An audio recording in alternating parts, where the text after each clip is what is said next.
un editorial que se llama Editores Mexicanos Unidos S.A., que no sé si sea muy reciente, pero que pues está haciendo su esfuerzo por colocarse. Y en la línea telefónica tenemos al autor de estos dos libros que tengo en mis manos. Uno se llama Patria sin rumbo, mitos de los primeros años independientes, y otro se llama El héroe y el villano, mitos y realidades de Juárez y Díaz.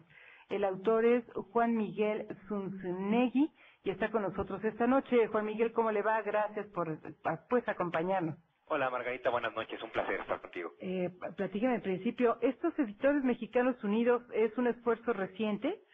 Pues fíjate que más que reciente es como una, no sé, me imagino yo con un nuevo proyecto. Editores Mexicanos Unidos viene desde 1954. Ah, bueno. Lo que pasa es que siempre se ven dedicados a escribir libros, digo, a reeditar los clásicos. En Editores Mexicanos Unidos encuentras, digamos, todos los clásicos de si los griegos, los romanos, la filosofía antigua, los clásicos de la literatura, y se habían mantenido durante años en esta dinámica, y de de muy poquitos años para acá, el nuevo intento es pues sacar nuevos libros de autores nuevos y ya no estar reeditando solamente los clásicos, ¿no? Y aquí es donde, pues bueno, coincidimos ellos y yo para sacar esta colección.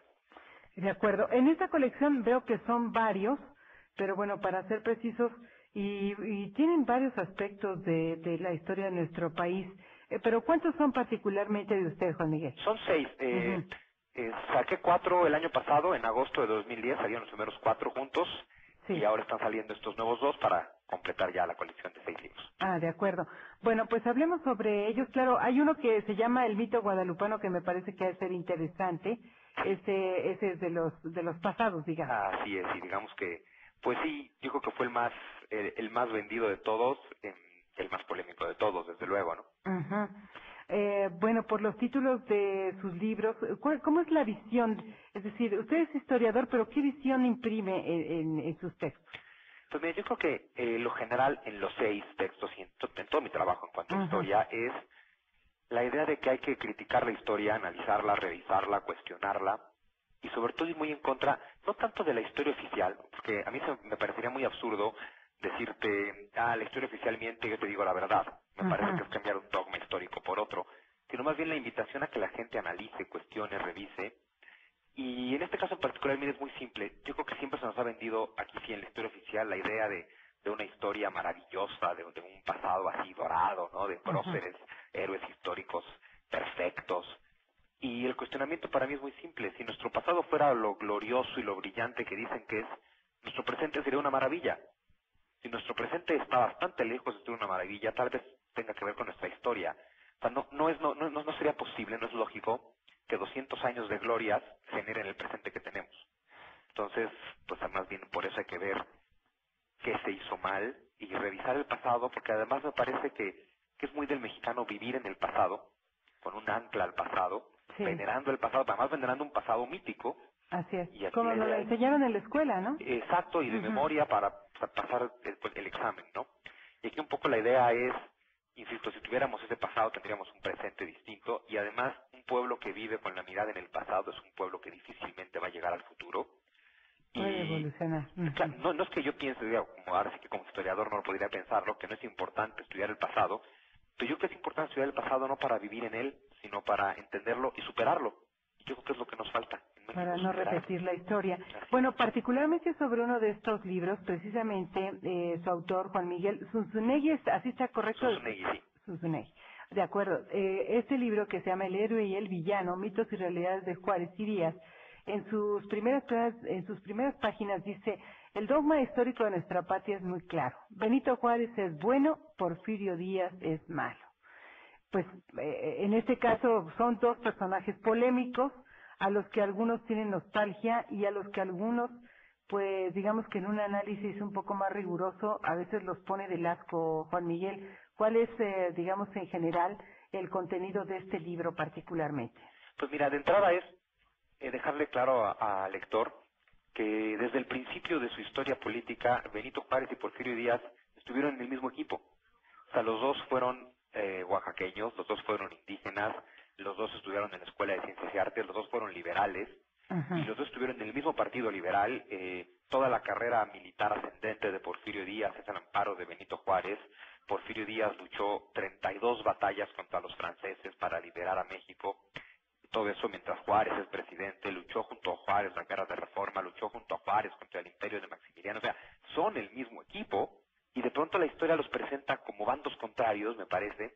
Pues sí, porque en algún momento de su historia Porfirio Díaz se proclamó contra Benito Juárez, cuando Juárez, eso hay que señalarlo, llevaba ya 15 años en el poder sin ganar una sola elección democrática.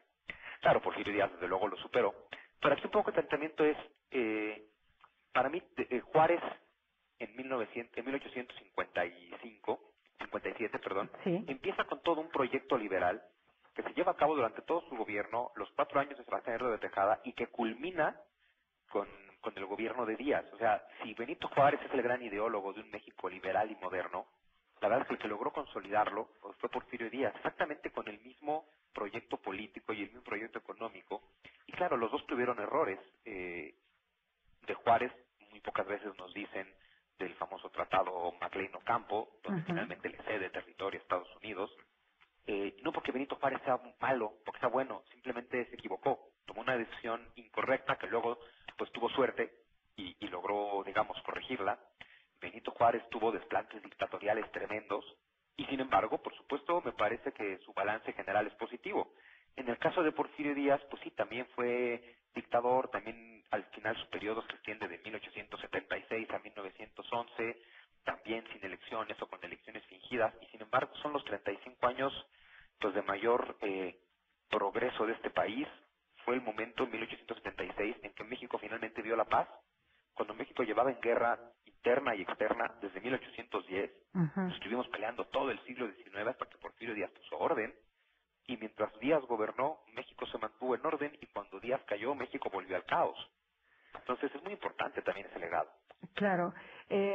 Veo sin duda que la forma de plantearlo, de redactarlo, es muy accesible para el público. Creo que aquí también hay una intención, Juan Miguel. Sí, por supuesto. Mira, de entrada yo escribo para que me lean. Y escribo para que la mayor parte de la gente pueda no solo leer y entender, sino además pasársela bien. Me parece que tienen un tono... Exacto, está muy ágil, ¿no? Sí, son ágiles, son un poco sarcásticos, amenos. Así es. Porque yo creo que aprender y la cultura no va peleado con la facilidad, ¿no? He Sí, tenido con la muchos rigidez, conflictos. ¿no? Sí, mira, en el ámbito académico en este país cuidan demasiado las formas y de pronto están más concentrados en que es que la cita de pie de página debe ser así, y así, y así, y así, y de pronto hay más notas a pie de página que texto de libro. Sí. Y luego hasta me he topado con los que se molestan conmigo por ser coloquial. Digo, bueno, pues es que por eso el mexicano lee poco, pues sí va a leer menos, mientras el intelectual y el académico piensa que tiene que hacer castillos de mármol en lugar de libros, pues el mexicano seguirá leyendo poco. Entonces también parte de la intención es que todo el mundo los pueda entender y que a lo mejor leamos un poco más. Claro. Ahora, hay que aclarar que todo tiene un rigor histórico que no tiene nada novelado, ¿verdad?, en estos libros. Porque No. ya ve que últimamente ha habido muchas de esas piezas. Sí es, bueno, de hecho sí, en realidad es puro texto, es puro ensayo histórico, es pura investigación, digamos, y mi aportación aquí es, digamos, el lenguaje fluido Sí. y desde luego mi interpretación de los hechos históricos, las reflexiones, pero sí es una investigación histórica rigurosa. Digo, se vale hacer de todo para un público distinto. Tengo novelas históricas, por ejemplo, pero bueno, la novela histórica, la base es la novela.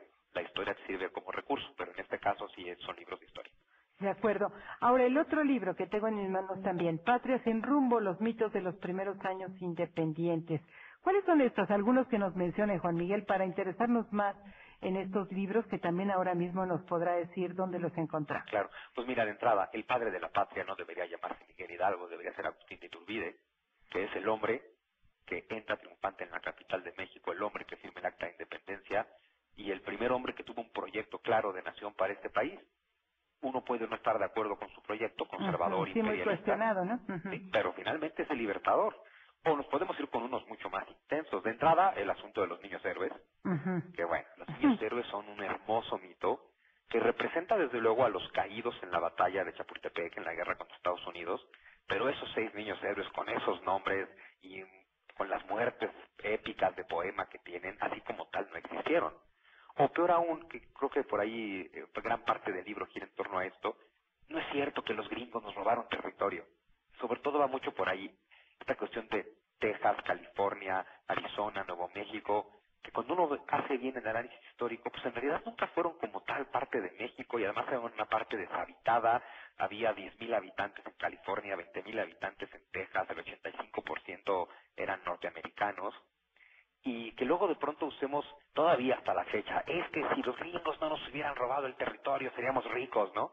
Pues bueno, perdón, pero ese territorio lo teníamos abandonado. O sea, de pronto lo planteamos como si cuando se lo quede Estados Unidos ya estuviera Las Vegas ahí. Y pues no, era un territorio que estaba abandonado. Lo van a acusar de blasfemo prácticamente en este caso, Juan Miguel. Bueno, me han acusado de blasfemo, me he llevado mis mentadas, pero bueno, mi planteamiento es, yo en el libro pongo argumentos, y yo no pretendo decir, no le quedan a la historia oficial, quedan a mí, es decir, a ver, aquí hay argumentos, aquí están los hechos, y aquí están razonamientos, y entonces si me quieren creer, créanme, pero ahí están los razonamientos, ¿no? Y que es un poco también toda la dinámica de la colección en torno a que los mexicanos asumamos nuestra responsabilidad, porque de pronto me parece que también con esta historia que tenemos, siempre hay un culpable externo para nuestras desgracias, pero no nosotros. Fueron los gachupines que nos conquistaron, los gringos que nos robaron territorio, el capitalismo, el neoliberalismo, Salinas de Gortari, Santana. Nunca es culpa de México, nunca es culpa de los mexicanos. Y me parece que eso es absurdo. Un país solamente puede estar bien o mal, pues a causa de su pueblo, no de 10 malos de la historia, ¿no? Es un planteamiento interesante y sin duda polémico, puede despertar muchas cosas, pero pues hay que pensarlo.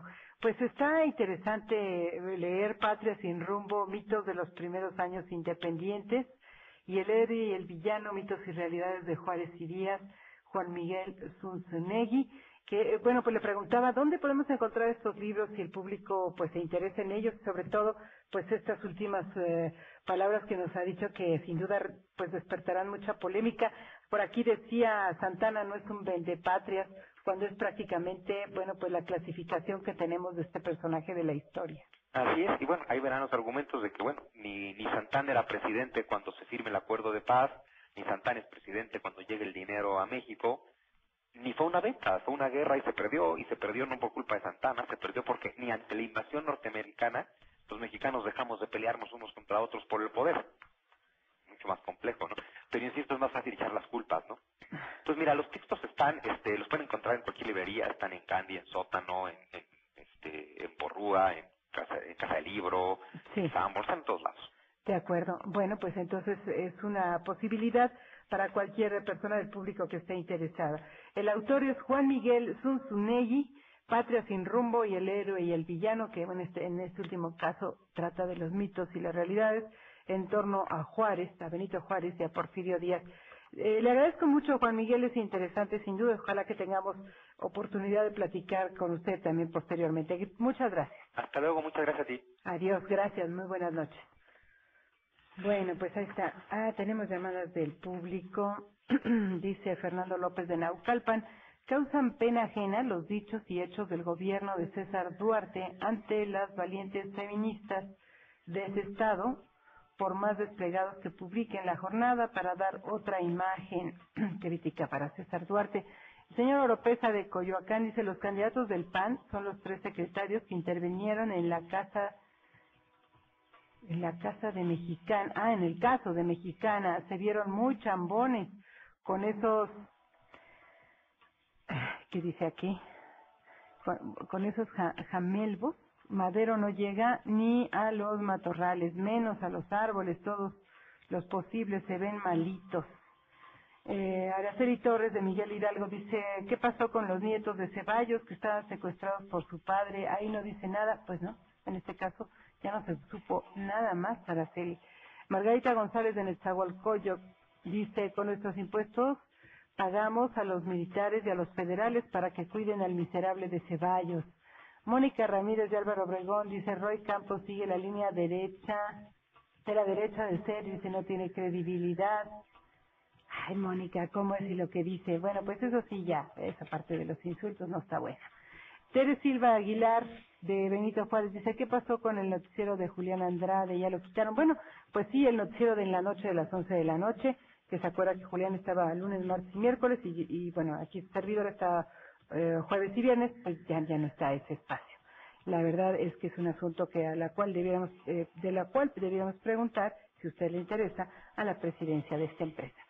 Son las 7:46. Vamos a hacer un corte. Volvemos. Radio 13 Noticias con Margarita García Colín. Regresamos. En Banorte